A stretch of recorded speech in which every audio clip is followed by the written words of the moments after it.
Hello everyone, welcome back to my channel. My name is Ankita. So इस video में हम बात करने वाले हैं how I manage my studies and internship at the same time.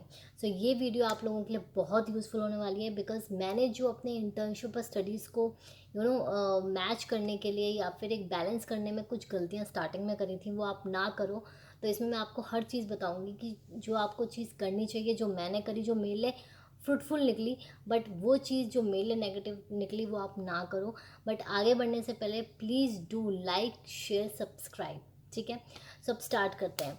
देखो, सबसे पहले जैसे आपने अगर मेरी CS जर्नी देखी होगी तो उसमें आपको पता होगा कि आफ्टर माई एग्जीक्यूटिव मैंने अपनी ट्रेनिंग स्टार्ट कर दी थी, और मैंने ट्रेनिंग अपनी स्टार्ट करी है दिल्ली से।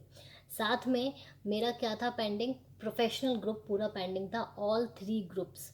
तो अब बहुत बड़ा एक होता है ग्रुप, तो ठीक है मैनेज चीज़ें हो जाती हैं। बट मेरे साथ क्या चीज़ें थी, एक, मैं अपना रिलोकेट हुई थी बाहर अपनी सिटी से। ठीक है, सो वहाँ पे जो अपना सारा अपना काम होता है, PG VG और ये सब, वो प्लस स्टडीज़ प्लस ऑफिस। और ऑफिस के आपको पता है इंटर्नशिप में अगर आप इंटर्नशिप कर रहे हो तो बहुत ही ज़्यादा स्ट्रिक्ट आवर्स होते हैं आपको जो वहाँ पे देने पड़ते हैं। ठीक है, लाइक 6 नहीं 7 to 8 hours you have to contribute to this form. ठीक है, सो अब मैं बताती हूँ आपको। फर्स्ट ऑफ ऑल मैंने स्टार्ट की थी अपनी जर्नी 2015 में। ठीक है, और मैं 2015 जून में आई वेंट टू दिल्ली। ठीक है, वहाँ मैंने स्टार्ट किया। आई थिंक ढूंढते ढूंढते जुलाई हो गया था, तो जुलाई में मैंने स्टार्ट किया अपना। और मेरा दिसंबर में प्रोफेशनल का फर्स्ट ग्रुप, मतलब फर्स्ट ग्रुप कह लो, मतलब फर्स्ट अटेम्प्ट ड्यू था। ठीक है, 2 अटेम्प्ट मेरे हो चुके थे, थर्ड अटेम्प्ट ड्यू था।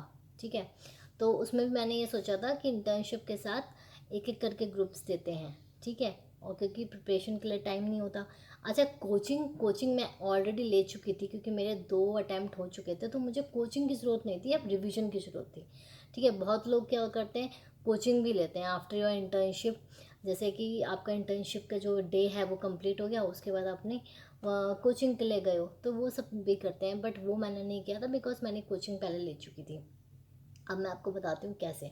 मेरे जो ऑफिस के आवर्स होते थे वो होते थे सुबह 9 बजे से लेकर और 7 बजे तक। ठीक है, तो 9 to 7 मुझे ऑफिस में डिवोट करना पड़ता था। वहाँ आप पढ़ नहीं सकते हो, यू हैव टू वर्क। ठीक है, और फिर उसके बाद मैं 8 बजे तक अपने घर आती थी, अपने PG आती थी। और फिर उसके बाद कोई भी हिम्मत नहीं रहती थी कि मैं पढ़ लूँ, और मेरा मंडे टू सैटरडे वर्किंग था। तो संडे मिलता था, संडे में आपको भी पता है ह्यूमन नेचर है, कोई नहीं पढ़ेगा। ठीक है, सो मेरा ये रहा बहुत ज़्यादा हैक्टिक।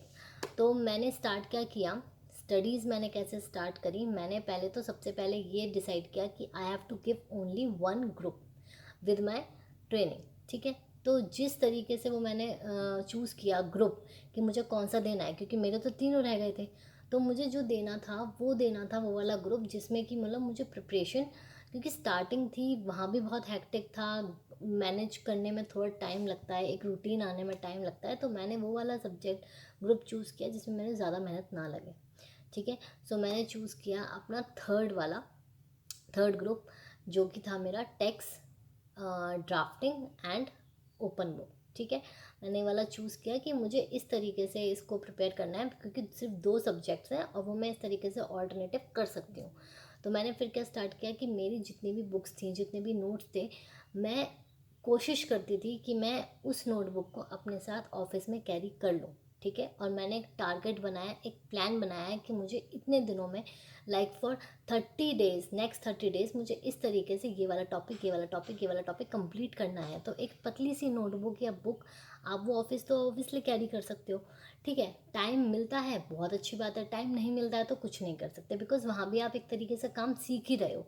ठीक है ना, तो मैं ये करती थी। तो मैंने स्टार्ट किया भाई ड्राफ्टिंग के मैंने नोट्स थे, हैंड रिटन नोट्स, एंड मैं उनको कैरी करती थी अपने साथ। और जैसे ही मुझे टाइम मिलता था तो मैं उनको रिवाइज़ करती थी या पढ़ती थी, क्योंकि आपके ना सबकॉन्शियस माइंड में वो चीज़ चली जाती है।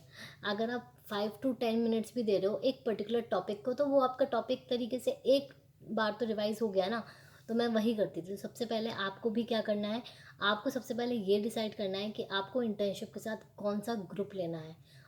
वो आप ही डिसाइड कर सकते हो अपनी कैपेबिलिटी के अकॉर्डिंग कि आपको किस तरीके से वो करना है, ठीक है। सेकंड आप क्या कर सकते हो, सेकंड आप कर सकते हो कि आप उसके नोट्स बना सकते हो छोटे छोटे, और वो आप अपने ऑफिस में लेके जा सकते हो, ठीक है। तो ये दो चीज़ें थी जो मैंने कॉन्स्टेंटली करी। अब क्या होता था कि टाइम के साथ क्या होता है कि आप कभी छोड़ देते हो, कभी नहीं हो पाता है, कभी हर चीज़ मैनेज करनी बहुत मुश्किल होती है। तो आते आते आते आते नवंबर आते आते मैंने फिर ऑफिस से थोड़ी सी लीव ली थी और मैंने अपना सैटरडे ऑफ किया था, ताकि मुझे 2 दिन मिल जाए, किसी तरीके से मैं डिवोट करूँ। वो सर बहुत अच्छे थे और मेरा मतलब काम भी काफ़ी अच्छा था, तो इस वजह से सर ने मुझे डे ऑफ दे दिया था, सैटरडे, ठीक है।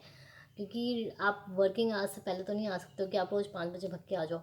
होता क्या है कि आपका कोई काम है वो पेंडिंग है, तो वो क्योस हो जाता है थोड़ा सा, तो मैंने सैटरडे ऑफ कर लिया था। तो अब क्या होता था कि सैटरडे मुझे एक मिल जाता था पूरा का पूरा दिन। संडे आप आराम करो या कुछ भी करो, आप उस तरीके से मैनेज कर सकते हो। तो ये चीज़ें मेरी चलती रहीं, ठीक है। फिर एट दी एंड जब दिसंबर में मुझे एग्ज़ाम्स देने थे, तो मैंने एग्ज़ाम्स एक्चुअली दिए थे यहाँ पर आकर, अपने सिटी में आकर दिए थे, होम सिटी में आकर दिए थे। वो इसलिए क्योंकि जब आप एग्ज़ाम देने जाते हो आपको अपने घर का पता है, आपको सारी फैसिलिटीज़ हैं, सब है, आप एग्ज़ाम देने गए और आ गए, ऐसा इस तरीके से होता था। तो 1 हफ्ते की छुट्टी लेके आई थी मैं, और मैं अपने होम टाउन में आ गई थी, और मैंने वहाँ से अपने एग्ज़ाम्स दिए थे। तो इस तरीके से मैंने अपने फर्स्ट ग्रुप को मैनेज किया। बट अनफॉर्चुनेटली मेरा वो नहीं हो पाया, और वो इसलिए नहीं हो पाया क्योंकि जो मेरे 2 सब्जेक्ट्स थे, ड्राफ्टिंग एंड टैक्स, उसमें तो मेरे आ गए थे 50-50। बट थर्ड ग्रुप जो था, मेरा थर्ड सब्जेक्ट जो था मेरा ओपन बुक, उसमें थे मेरी कमोडिटी वाला चैप्टर, जो सब्जेक्ट था कमोडिटी एंड वैल्यूएशन वाला जो था, वो मैंने लिया था। तो उसमें मेरे मार्क्स रह गए थे, उसमें मैं इंडिविजुअली क्रैक नहीं कर पाई थी। 35 या 37 थे, और उसकी वजह से मेरा एक ग्रुप रह गया। मुझे बहुत बाद में ये रियलाइज़ हुआ कि कमोडिटी से अच्छा इंटरनेशनल बिजनेस है, और मैंने फिर जब इंटरनेशनल बिजनेस लिया तब मेरा एक गो में निकल गया था वो, ठीक है।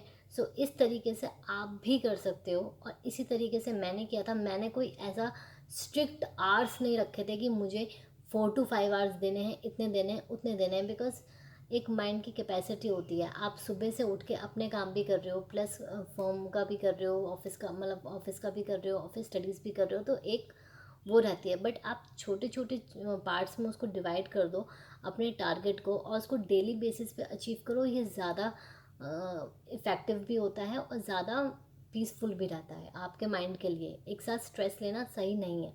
आपको जितनी भी जो स्टडीज़ करनी है, आप ऑफिस से ब्रेक लो जब आपके एग्ज़ाम्स होते हैं उससे 1 हफ्ते पहले, और 1 हफ्ते पहले चाहे आप 10 घंटे लगा लो, ठीक है। बट डेली बेसिस पर अगर इतना करोगे बहुत हैक्टिक हो जाएगा। और अगर आप भी इस तरीके से इस चीज़ को कर सकते हो। आई होप ये वीडियो आपके लिए यूज़फुल रही हो। कुछ चीज़ें जो मैंने करी वो आप भी अप्लाई कर सकते हो। आई होप ये आपके लिए भी इफ़ेक्टिव रहे और आपके ग्रुप्स एक ही अटेम्प्ट में क्लियर हो जाएं, ठीक है। So bye bye, will meet you in next class. Thank you so much, and stay healthy, stay safe.